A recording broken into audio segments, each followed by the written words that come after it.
শ্রী গুরু জয়, শ্রী গুরু জয়, শ্রী গুরু জয়। উপস্থিত হয়ে গেছে আপনাদের সামনে একটি অপূর্ব লীলা কাহিনী নিয়ে। আজকে আমরা জানব, যার জন্ম আছে তার মৃত্যু আছে। জন্মালে মরতেই হবে, তাই মরলে পরে যে শোক করি আমরা, সেই শোক করা কিছুতেই উচিত নয়। শোক করলে পরে আমাদের সেই আত্মার কষ্ট হয়। তাই কেন আমরা শোক করব না? আর শোক করলে পরে আমাদের কি হতে পারে, আমরা নতুন কোন জীবনে জন্মগ্রহণ করতে চলেছি, সেইটাই আজকে আপনাদের সামনে তুলে ধরব। আজকের এই কাহিনীটি আমি সংগ্রহ করেছি শ্রীমদ্ ভাগবত গীতা থেকে। যারা এই ধরনের অজানা লীলা কাহিনী, অজানা তথ্য জানতে ইচ্ছুক এবং যারা এখনো পর্যন্ত শ্রী গুরু চরণেশ্বর চ্যানেলটিকে সাবস্ক্রাইব করেননি, আপনারা অবশ্যই সাবস্ক্রাইব করবেন এবং একটা লাইক করে দেবেন।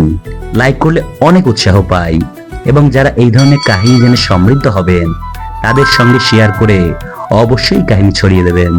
শ্রী গুরু জয়। শুরু করছি আজকের নিবেদন। জগতের কেউই মৃত্যুর হাত থেকে পরিত্রাণ পায় না। মৃত্যু অনিবার্য। জন্মগ্রহণ করলে মৃত্যু ঘটবেই এবং মৃত ব্যক্তির পুনরায় জন্ম অবশ্যম্ভাবী। তাই তো শ্রীমদ্ ভগবত গীতায় শ্রী ভগবান এই নিয়মটিকে কি সুন্দরভাবেই না ব্যাখ্যা করেছেন। ভগবান স্পষ্ট করে বলেছেন, জাতস্য হি ধ্রুব মৃত্যু, ধ্রুবং জন্ম মৃতস্য চ, তস্মাদ পরিহার্যে হর্থেন তং শোচিত মহর্ষি। যে জন্মায় তার মরণ নিশ্চিত, যে মারা যায় তার জন্ম নিশ্চিত। সুতরাং অবশ্যম্ভাবী বিষয়ে তোমার শোক করা উচিত নয়। যদিও ভগবানের এই উক্তি সার সর্বোত্তম, তাহলেও মরণশীল মানুষ বুঝেও বুঝতে পারে না, বুঝতে চায় না। মায়াবদ্ধ জীব, তার পক্ষে এটি স্বাভাবিক। তবুও মানুষকে মৃত্যুকে জয় করতে হবে, জন্ম মৃত্যুর বন্ধনকে অতিক্রম করতে হবে। এইখানে করুণাময় সদ্গুরুর বিশেষ ভূমিকা। তিনি মহামৃত্যুঞ্জয়, সুখ দুঃখের জন্ম মৃত্যুর আধার। এই পৃথিবীর বুকে তিনি নেমে আসেন মৃত্যুর থেকে জীবকে উদ্ধার করবার জন্য। তিনি জীবের কর্ণে যে মহামন্ত্র প্রদান করেন, তাই রয়েছে সেই দৈব শক্তি, যার দ্বারা ভব পাপ নাশ হয়, জ্ঞান আঁখি খোলে। মহাযোগী যাজ্ঞবল্ক্য মানব জাতিকে সতর্ক করে বলেছেন, ফলের বাসনা নিয়ে যে মানব বর্ণ এবং আশ্রম অনুযায়ী নির্দিষ্ট কর্ম করে, তার গর্ভবাস অর্থাৎ পুনর্জন্ম সুনিশ্চিত। হাতের মধ্যে রাখা কোনো জিনিস আমরা যেমন সুনিশ্চিত ভাবে পেয়ে থাকি, তেমনি বাসনা নিয়ে কর্মের অনুষ্ঠান করলেও আমরা জন্মান্তরকে সুনিশ্চিত করছি। জন্ম নিলে আবার দুঃখ ভোগও সুনিশ্চিত, কিন্তু দুঃখ কেউ চায় না। তাই যোগী শ্রেষ্ঠ উপদেশ হলো, বাসনা না রেখে কর্তব্য কর্মে প্রবৃত্ত হতে হবে। অনুতাপ করো, কিন্তু স্মরণ রেখো যেন পুনরায় অনুতপ্ত হতে না হয়। যখনই তোমার কুকর্মের জন্য তুমি অনুতপ্ত হবে, তখনই পরমপিতা তোমাকে ক্ষমা করবেন। আর ক্ষমা হলেই তুমি বুঝতে পারবে তোমার হৃদয়ে পবিত্র সান্ত্বনা আসছে। আর তাহলেই তুমি বিনীত, শান্ত ও আনন্দিত হবে। জগতে মানুষ যত দুঃখ পায়, তার অধিকাংশই কামিনী কাঞ্চনে আসক্তি থেকে আসে। ও দুটো থেকে যত দূরে থাকা যায়, ততই মঙ্গল। যে মানুষ এটি না করে কেবল বিষয় চিন্তা করে, ভগবত চিন্তা করে না, সেই মানুষের ক্রমশ অধোগতি হয়। বিষয়ের চিন্তা করতে করতে মানুষের আসক্তি জন্মায়। আসক্তি থেকে কামনা অর্থাৎ বিষয় লাভ করার জন্য অভিলাষ জন্মায়। সেই কামনা কোনো কারণে বাধা প্রাপ্ত হলে ক্রোধের সৃষ্টি হয়। ক্রোধ থেকে মোহ, মোহ থেকে স্মৃতিভংশ, স্মৃতিভংশ থেকে বুদ্ধিনাশ এবং বুদ্ধিনাশ থেকে বিনাশ ঘটে। শ্রীমদ্ ভাগবতে মহারাজ ভরতের যে অতুলনীয় কাহিনীটি রয়েছে, তার থেকে আমরা জানতে পারবো যে বিষয় চিন্তায় বুদ্ধিনাশ কিভাবে হয়, কর্তব্য কর্ম থেকে ভ্রষ্ট হতে হয় এবং মৃত্যুর সময় যা চিন্তা করা হয়, তার স্বরূপই প্রাপ্তি ঘটে। মহারাজ ভরত প্রজাবর্গকে সুচারুরূপে পালন করে পুত্র দিগকে রাজ্যভার দিয়ে তপস্যার জন্য পুলাহাশ্রমে তিনি গিয়ে বাস করতে শুরু করলেন। আশ্রমটি অতি মনোরম।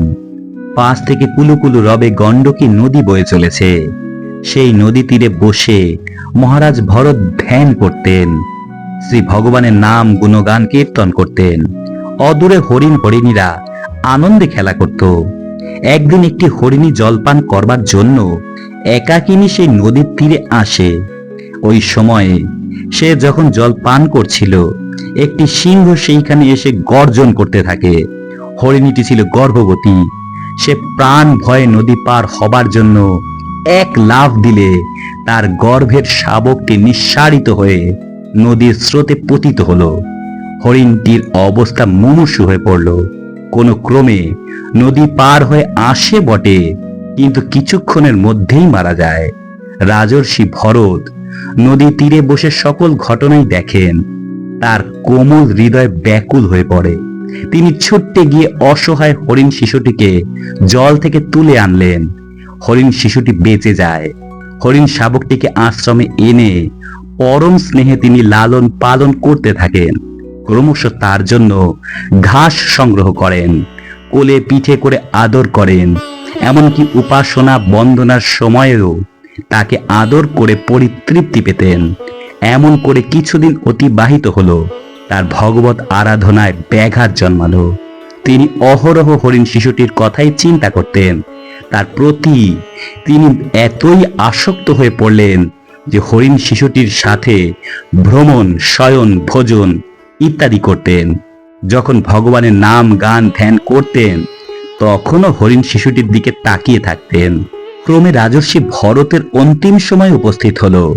মৃগ শিশুর চিন্তা করতে করতে তিনি ইহলোকের মায়া ত্যাগ করলেন। পরবর্তীকালে তিনি হরিণী হয়ে জন্মগ্রহণ করেছিলেন। তবে তপস্যার শক্তিতে তার পূর্বজন্মের সকল কথাই মনে পড়েছিল। তার তখন খুব অনুতাপ হয়েছিল পূর্বজন্মের আসক্তির জন্য। অনুতাপে দগ্ধ হতে হতে কিছুদিন পরে তার পুনরায় মৃত্যু হলো এবং তিনি বেদজ্ঞ ব্রাহ্মণের ঘরে পুনরায় জন্মগ্রহণ করলেন। এই কারণেই সদ্গুরুকে আশ্রয় করে থাকতে হবে, তাকে স্মরণ মননে রাখতে হবে। দেহত্যাগের সময়তে যিনি ভগবানকে স্মরণ করে দেহ ত্যাগ করেন, তিনি ভগবানকেই প্রাপ্ত হবেন। এই কথা শ্রীমদ্ ভগবত গীতায় ভগবান শ্রীকৃষ্ণ বলেছেন। কিন্তু দেহত্যাগের সময় ভগবানের নাম স্মরণে থাকলে তবেই তো ভগবানকে লাভ করা যাবে। এই কারণেই অভ্যাস যোগের কথা বিশেষ করে বলা হয়েছে, যাতে মৃত্যুর সময় শ্রী ভগবানের নাম স্মরণে থাকে। পাপাচ্ছন্ন কলিযুগের পঙ্কিলতা দূর করার জন্য আর অন্য কোনো উপায় নেই। অবিশ্বাস দূর করো, সত্যকে অবলম্বন করে তারই নাম কীর্তন করো। ওই নাম নিতে নিতে জীবের পাপ, তাপ, দুঃখ, গ্লানি, ভয়, অশান্তি সকলই দূর হয়। প্রাণে আসে শান্তি, প্রীতি, আনন্দ। একটি ক্ষুদ্র বীজের মধ্যে যেমন একটি ভবিষ্যতের প্রকাণ্ড বট বৃক্ষ লুকিয়ে থাকে, তদ্রূপ শ্রীকৃষ্ণ নাম বীজের মধ্যে সেই অনন্ত অখণ্ড চৈতন্য শ্রী ভগবান, তার অনন্ত শক্তি, অনন্ত মহিমা, সেটি নিয়ে সর্বদা বিরাজ করেন। শ্রী শ্রী ঠাকুর তাই বলেছেন, তারক ব্রহ্ম নাম সংকীর্তনের সমান কলিযুগে আর কিছুই নেই। কৃষ্ণ নাম মধুর হইতেও সুমধুর, সকল মঙ্গলের মধ্যে শ্রেষ্ঠ মঙ্গলদায়ক। এটি শুধু নামই নয়, এটি একটি মহামন্ত্র।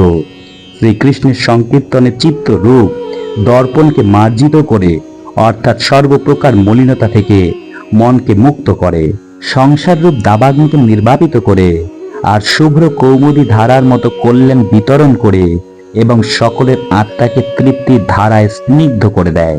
আমি এবারে কাহাকেও ভুলিতে আসি নাই, তোমাদের জঠর যন্ত্রণা হইতে উদ্ধার করবার জন্য এবারে তাহার প্রেরিত হইয়া তোমাদের দ্বারে দ্বারে আসিয়াছি।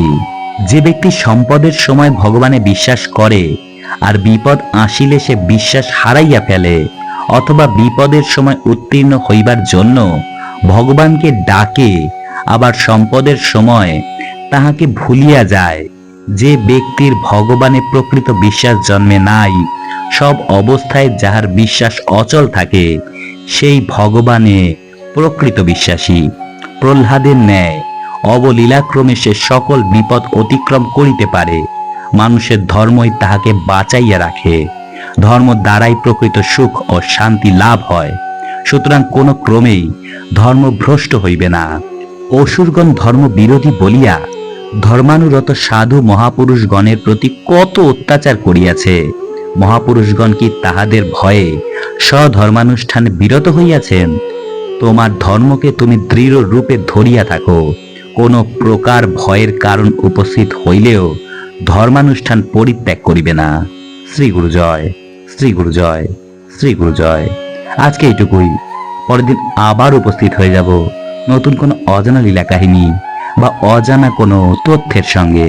ততক্ষণ কিন্তু আপনারা শ্রী গুরু চরণেশ্বর চ্যানেলটিকে সাবস্ক্রাইব করতে ভুলবেন না, এবং যারা এই ধরনের কাহিনী জেনে সমৃদ্ধ হবেন তাদের মধ্যে শেয়ার করে ছড়িয়ে দিতে ভুলবেন না। সকলে অনেক ভালো থাকবেন, সুস্থ থাকবেন। শ্রী গুরু জয়।